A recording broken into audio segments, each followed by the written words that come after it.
প্ৰাৰ্থীগৰাকী বিজেপিৰ পক্ষে কৈছে বুলি কৈছে। কি কৈছে? কংগ্ৰেছৰ বৰপেটা প্ৰাৰ্থীগৰাকী বিজেপিৰ মতে হৈছে বুলি কৈছে। কংগ্ৰেছৰতো গোটেই কেইগৰাকী প্ৰাৰ্থী আমাৰ মতে হৈছে।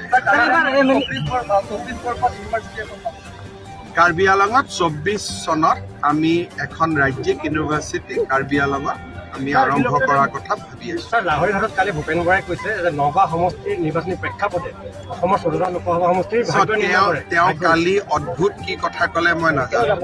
তেওঁ লাহৰীঘাটত কালি ইফতাৰ কৰিছিল আৰু লাহৰীঘাটত ইফতাৰ কৰি ক'লে যে লাহৰীঘাটে যি সিদ্ধান্ত লয় সেইটোৱে উজনি অসমীয়া সিদ্ধান্ত।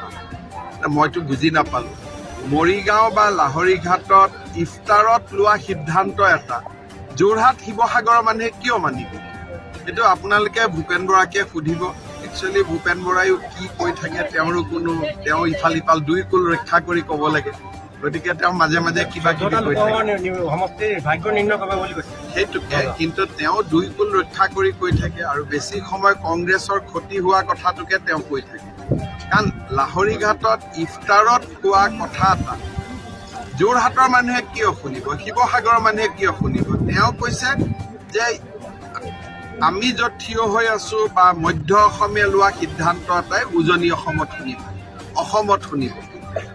কি হ'ল জানো ইফতাৰত কি খালে? যিহেতুকে দুজন প্ৰাৰ্থী আছে, এজন জয়ৰাম ইংলেং CM আছিলে কাৰ্বি আংলং ট্ৰান্স কাউন্সিল আৰু এজন আছে অমৰ সিং পিছল। তেওঁ যদি CM আছিলে তেওঁৰ চাগে যথেষ্ট ভোট থাকিব। 3 লাখ ভোটৰ ব্যৱধান হ'ব নে? আছে জানো? জয়ৰাম ইংলেঙৰ ভোট আছে বুলিতো মই শুনা নাই। আৰু যিখিনি অলপ চলপ ভোট আছিলো এইখিনিতো জইনে কৰি দিলে। কাউন্সিল ইলেকশ্যনতো তেওঁতো ঘৰৰ পৰাই ওলোৱা নাছিল। গতিকে এইবিলাক উঠিছে আৰু কোনোবা এজনটো উঠিব লাগে। স্যাৰ, সংখ্যালঘু এলেকাত দৰে বোলে সংখ্যালঘুসকল বিজেপি যোগদান কৰি আছে, কি ক'ব আপুনি? আমাৰ চৰকাৰৰ দিনত সংখ্যালঘুসকলৰ প্ৰতিও কোনো অন্যায় হোৱা নাই। আমি সকলোৰে কাৰণে সমানে কাম কৰি আছো। গতিকে তেওঁলোক যিমানে বিজেপি দলত আহে নৰেন্দ্ৰ মোদী ডাঙৰীয়াৰ উন্নয়নৰ প্ৰক্ৰিয়াটোত অংশ ল'ব পাৰিব আৰু দূৰে দূৰে থাকিলে দূৰে দূৰে থাকিব লাগিব।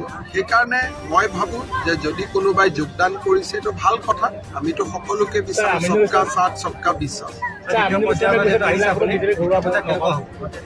আমিনুল ইছলামে হৰুৱাব পাৰে, হৰুৱাব নোৱাৰিব পাৰে মই নাজানো, কিন্তু বৰ্তমান তেওঁলোকৰ তাততো নগাঁৱৰ পলিটিক্সটো এতিয়ালৈকে আমিনুল ইছলামেও কয় তেওঁ জিকিব, প্ৰদ্যুৎ বৰদলৈ কয় তেওঁ জিকিব।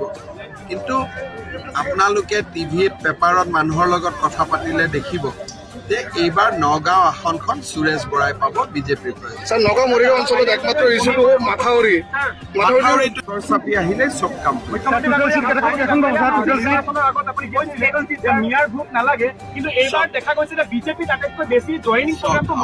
মই এইটোৱে কৈছো যে বিধানসভা নিৰ্বাচনত যি আছিলে তাৰ পিছত বিজেপিয়ে বহুত কাম কৰিলে। কেনেকুৱা? তালাক আইন আনিলে, তালাক বন্ধ হ'ল, বাল্য বিবাহ বন্ধ হ'ল, ল'ৰা ছোৱালীয়ে বিনা পইচাত চাকৰি বাকৰি পালে।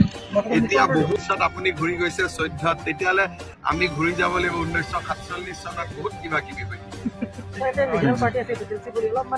নামটোৱে মোৰ পুৰা মুখস্থ নহয়। কি পাৰ্টি নামটো পুৰা? অল পাৰ্টি মানে তেওঁ অল পাৰ্টি হলেতো তাত আমিও থাকিব লাগিব, তাততো আমি নাই।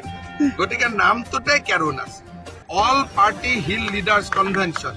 তাৰমানে তুলিৰাম হিল লিডাৰ নহয় নেকি? বিদ্যা সিং ইংলেং নহয় নেকি? হৰেণ সিং বে নহয় নেকি? দেপুলাল গাৰ্লুচা নহয় নেকি? তেওঁলোকতো এইটো পাৰ্টিত নাই। গতিকে অল পাৰ্টি কেনেকে হ'ল এইটো মোক বুজাই দিয়ক। গতিকে প্ৰথম কাঠাৰ চাহাবক সুধিব যে অল পাৰ্টি লিখিব নালাগিছিল, লিখিব লাগিছিল ছিংগল লিডাৰ হিল কনফাৰেন্স। তাতো অল পাৰ্টি লিডাৰ নাই। ইংলেণ্ড চাহাবৰ দৰে ডাঙৰ লিডাৰ আছে নেকি কাৰ্বি আংলঙত? হয় নহয়? কিমান দিন CM আছে আপুনি?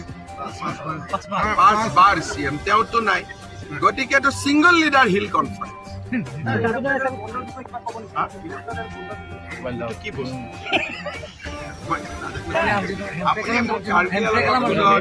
কাৰ্বি আংলঙত ৰাস্তা কি আছে, ইউনিভাৰ্চিটি ইমান ডাঙৰ ডাঙৰ কথাত কিয় গৈছে? আমিতো আধাৰ বেপাৰী জাহাজৰ মূল নাপাওঁ। চব ঠিক আছে, এতিয়াতো ৰাজ্যতকৈও বেছি পাই আছে আৰু তুলিৰাম ৰঙাং থাকিলে কেতিয়াবা আৰু কিবা কিবি পাই থাকে। আৰ্টিকল 244A তুলিৰাম ৰঙাঙে প্ৰধানমন্ত্ৰীক লগ পালে এইটো দাবী দি আছে আৰু সজোৰে দাবী দি আছে।